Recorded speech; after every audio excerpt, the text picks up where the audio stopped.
Hello everyone, welcome to my channel easy maths classes. Students, आज हम class 11th का first chapter set theory के बारे में पढ़ेंगे। स्टूडेंट्स, अगर आप जेईई मेंस की तैयारी करना चाहते हैं या फिर कर रहे हैं तो जेईई मेंस का कोर्स स्टार्ट हो चुका है और इसका first chapter RD. Sharma objective mathematics में से स्टार्ट हुआ है, जिसका फर्स्ट चैप्टर अलजेब्रिक इक्वेशंस के वीडियोस बने हुए हैं। उनका लिंक डिस्क्रिप्शन बॉक्स में है। सो अगर आप जेईई मेंस की तैयारी करना चाहते हैं या फिर कर रहे हैं तो वो वीडियोस आपके लिए बहुत ज्यादा बेनिफिशियल होंगे। So let's see the definition of the set. Set किसे कहते हैं? A set is a well defined collection of the object. Objects के वेल डिफाइंड कलेक्शन को ही हम सेट कहते हैं। Here term well defined means that there is some definite rule on the basis of which we can decide whether an object is in the collection और not. So friends, well defined means there is some definite rules. कुछ definite rules होने चाहिए जिनके basis पर हम decide करते हैं कि ऑब्जेक्ट वेल डिफाइंड कलेक्शन है या नहीं है। इसका एग्जाम्पल हम आगे देखेंगे जिससे आपको समझ में आ जाएगा। Whether an object is in collection और not. So let's see, sets is generally denoted by capital letters, capital A, capital B, capital C etcetera. Set generally denoted किया जाता है कैपिटल लेटर्स से।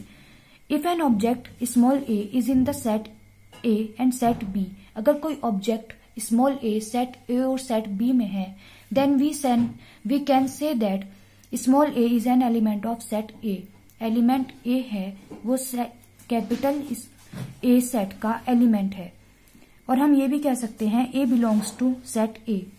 Example, a belongs to set A. यहाँ ये symbol, ये जो ई की तरह सिंबल है, ये बिलोंग्स टू का प्रदर्शित करता है। This is A belongs to set A. The collection of vowels in English. Vowels के कलेक्शन को सेट के रूप में प्रदर्शित करने के लिए हम लिखते हैं A belongs to curly braces A, E, I, O, U curly braces close. So ये सेट को प्रदर्शित करने का एक तरीका है। वैसे तो सेट को प्रदर्शित करने के दो तरीके होते हैं, लेकिन यहाँ पर मैंने आपको अभी एक तरीका ही बताया है। Second example, the collection of intelligent students in class. So students, मैंने आपको डेफिनेशन बताया था, इस set is a well defined collection of the object. Set हमेशा वेल डिफाइंड होना चाहिए, यानी जिसको हम डिफाइंड कर सके। पर यहाँ पर हमसे क्या पूछा है? The collection of intelligent students in a class. सो हम क्लास में ये नहीं बता सकते कि कौन सा स्टूडेंट्स कितना ज्यादा इंटेलिजेंट है। सो this is not a defined set, because we cannot count that how many intelligent students in our class, so this is not the set. A set is often described by two ways. set को हम दो ways से describe कर सकते हैं। Number 1 roster method, number 2 set builder form या set builder method 1 roster form. In this form a set is described by listing element. Roster method में हम एलिमेंट्स की लिस्ट बनाते हैं और उन्हें कॉमास से सेपरेट करते हैं और उन्हें ब्रेसेस के अंदर लेते हैं।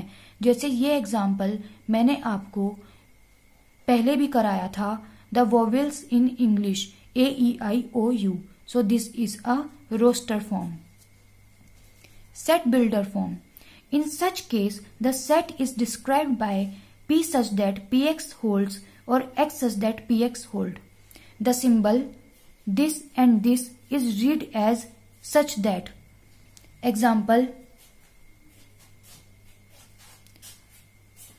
the set of all letters in the mathematics. Roster form. अब हम मैथमेटिक्स के सेट्स का, मैथमेटिक्स के वर्ड्स का सेट्स बनाएंगे। तो M, A, T, H, E, I, C, S। हम ध्यान दे रहे हैं यहाँ पर M 2 बार आया है और A भी 2 बार आया है, तो हम इन दोनों को इंक्लूड नहीं करेंगे। जो वर्ड्स 2 बार आ रहे हैं या रिपीट हो रहे हैं हम उनको इंक्लूड नहीं करते। This is a roster form.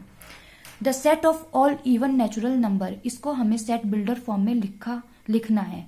Students लिखा हुआ आएगा क्वेश्चंस में कि set of the collection of all students in the class, तो इसको हमें रोस्टर मेथड में लिखना है, ये सेट बिल्डर फॉर्म में लिखना है।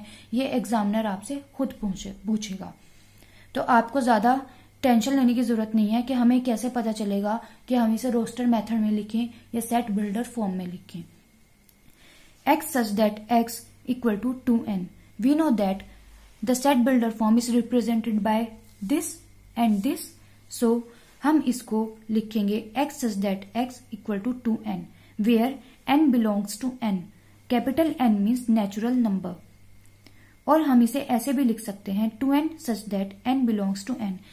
कुछ स्टूडेंट्स ये भी पूछेंगे यहाँ पर 2n कैसे आया और n belongs to n कैसे हुआ, तो मैंने यहाँ पर ये थोड़ा सॉल्व कर बताया है। हम 2n लेंगे इवन नंबर को प्रदर्शित करने के लिए, n belongs to capital n, capital n means natural number, और हम जानते हैं नेचुरल नंबर 1 से स्टार्ट होकर इनफाइनाइट तक जाता है। तो सबसे पहले n इक्वल टू 1 लिखेंगे, 2 into 1 2, n equal to 2, 2 into 2 equal to 4, because n belongs to n, n की वैल्यू कैपिटल n पर निर्भर करती है। और ऐसे ही करते करते जब हम लिस्ट बनाते जाएंगे तो हमें इवन्स नंबर मिलते चले जाएंगे। So this is a example of set builder form. So students, अब हम आगे पढ़ते हैं types of sets. There are some types of sets. Students, इस वीडियो में ये टाइप्स पूरे डिस्क्राइब नहीं हो पाएंगे, सो इससे आगे नेक्स्ट वीडियो में मैं आगे के टाइप्स आपको बताऊंगी, जिसका पार्ट 2 जल्दी ही रिलीज होने वाला है। So types of sets. Number 1, empty sets. You know what is mean of empty. Empty मतलब खाली set. A set is a set to be empty और नल और वॉइड। एक सेट एम्प्टी सेट कहलाएगा जब वो नल होता है या वो वॉइड होता है, वो तब कहलाएगा if it has no element, जब उसमें कोई एलिमेंट ना हो। यानी एम्प्टी सेट को हम नल सेट भी कहते हैं और वॉइड सेट भी कह सकते हैं। और if it has no element, जब इसमें कोई एलिमेंट ना हो, it is denoted by phi. इसको हम फाई से प्रदर्शित करते हैं, इसको हम फाई कहते हैं।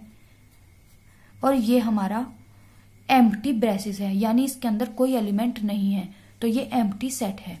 Example, x such that x is a real number and x square plus 1 equal to 0। Students, यहाँ पर इसने कहा है x जो है वो रियल नंबर है, पर जब हम इसको सॉल्व करेंगे प्लस इधर आके माइनस का हो जाएगा और एक्स स्क्वायर इधर आके अंडर रूट पर पहुंच जाएगा, अंडर रूट -1 हो जाएगा, तो हमें पता चलेगा this is not a real number, this is A imaginary number. और x not a real number, so it is not a empty set. So it is a empty set. अगर ये set real नहीं है और imaginary आ रहा है और हमसे पूछा गया है कि ये रियल नंबर है, तो इसे बताओ, तो ये रियल नंबर तो नहीं आ रहा है, ये तो इमेजिनरी आ रहा है, तो हम कहेंगे ये एक एम्प्टी सेट है, यानी हमें कोई रियल वैल्यू नहीं मिल रही है। स्टूडेंट्स, सेकंड टाइप है single tone set.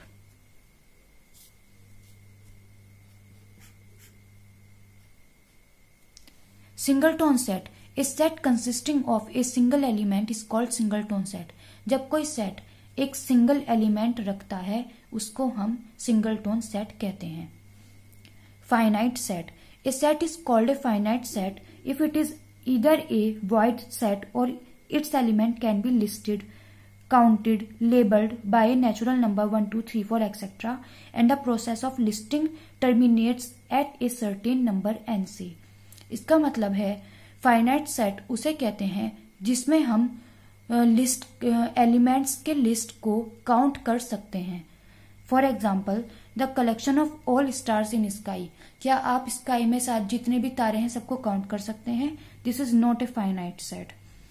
The collection of all bananas on the tree. Tree पर जितने भी बनानाज हैं क्या आप उनको काउंट कर सकते हैं? यहाँ पर सिर्फ एक ट्री की बात हो रही है। यस, हम उसे काउंट कर सकते हैं।